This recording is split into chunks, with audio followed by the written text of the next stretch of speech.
Rahul ഗാന്ധിക്കെതിരെ BJP സ്ഥാനാർത്ഥിയായി സംസ്ഥാന അധ്യക്ഷൻ കെ സുരേന്ദ്രൻ എത്തുന്നതോടുകൂടി വയനാട്ടിലെ തെരഞ്ഞെടുപ്പ് രംഗം കൂടുതൽ സജീവമായിരിക്കുന്നു. മണ്ഡലത്തിലെത്തുന്ന സ്ഥാനാർത്ഥിയെ സ്വീകരിക്കാൻ ഒരുക്കങ്ങൾ ജില്ലാ നേതൃത്വം പൂർത്തിയാക്കി കഴിഞ്ഞിട്ടുണ്ട്. രാഹുൽ ഗാന്ധി എന്നാണ് മണ്ഡലത്തിലേക്ക് എത്തുന്നത് എന്നത് സംബന്ധിച്ച് ഇനിയും ഒരു വ്യക്തത വന്നിട്ടില്ല. നേരത്തെ സ്ഥാനാർത്ഥി പ്രഖ്യാപനം നടന്നതിനാൽ ഇടതുമുന്നണി സ്ഥാനാർത്ഥി ആനി രാജ പ്രചാരണ രംഗത്ത് ബഹുദൂരം മുന്നിലാണ്. ദേശീയ ശ്രദ്ധ ആകർഷിക്കുന്ന വയനാട് മണ്ഡലത്തിൽ കെ സുരേന്ദ്രന്റെ വരവ് എന്ത് ചലനമുണ്ടാക്കുമെന്നാണ് ഏവരും ഉറ്റുനോക്കുന്നത്. NDAക്ക് ലോക്സഭാ തെരഞ്ഞെടുപ്പ് ചരിത്രം പരിശോധിക്കുമ്പോൾ 85,000-ലധികം വോട്ടുകൾ ഇവിടെ ലഭിച്ചിട്ടില്ല. രാഹുൽ ഗാന്ധിയുടെ പ്രഭാവത്തിൽ കഴിഞ്ഞ തവണ നേടാനായത് വെറും 68,000 വോട്ടുകളാണ്. ശക്തമായ രാഷ്ട്രീയ മത്സരമെന്ന സന്ദേശം നൽകാനാണ് കെ സുരേന്ദ്രന്റെ വരവോടെ BJP ശ്രമിക്കുന്നത്. അമേഠി വയനാട്ടിൽ ആവർത്തിക്കുമെന്നാണ് സുരേന്ദ്രന്റെ ആത്മവിശ്വാസം.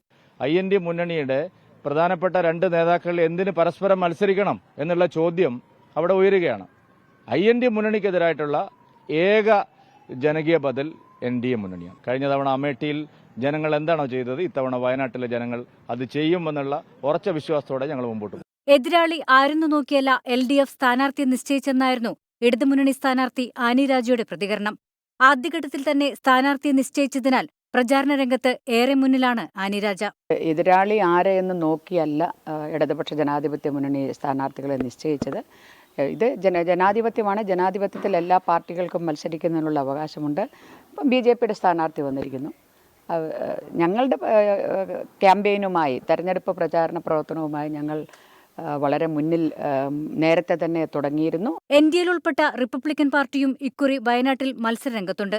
മത്സരരംഗത്തുനിന്ന് പിന്നോട്ടില്ലെന്ന് സ്ഥാനാർത്ഥി നുസ്രത്ത് ജഹാൻ. ഇതൊരു ധർമ്മയുദ്ധമാണ്.